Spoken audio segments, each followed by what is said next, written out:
প্রিয় এফবি বন্ধুরা, আসসালামু আলাইকুম। আমরা আজকে আসছি বরগুনাতে তরমুজের বাড়িখ্যাত এলাকায়, বরগুনা সদর উপজেলায়। আসলে অসাধারণ মাটিতে যে এ ধরনের সবুজ স্বর্ণ ফলানো সম্ভব, এটা চোখে না দেখলে সম্ভব না। অবশ্য এখানে হার্ড পরিশ্রম আছে, কিন্তু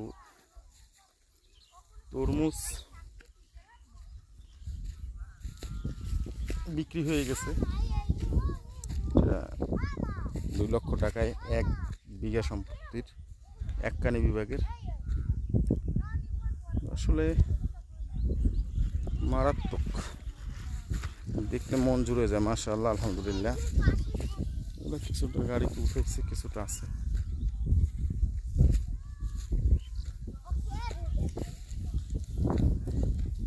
যেদিকে 2 চোখ যায় সব দিকেই তরমুজ আছে। কোনোটা বিক্রি হয়েছে, কোনোটা হয় নাই। পুরা মাঠে একই অবস্থা।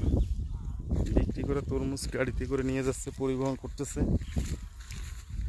ক্ষেত মালিকরা পাশের ক্ষেতের মাল বিক্রি করে দিচ্ছে। ওরা সারা দেশব্যাপী, ঢাকা, চিটাগাং, বিভিন্ন জায়গায়, রাজশাহী, খুলনায়, বিভিন্ন অঞ্চলে বিক্রি হয়।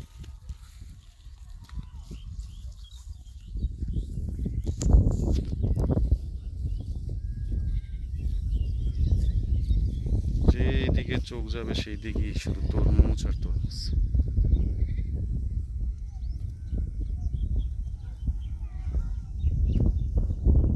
প্রিয় বন্ধুরা, সবাই ভালো থাকবেন, সুস্থ থাকবেন।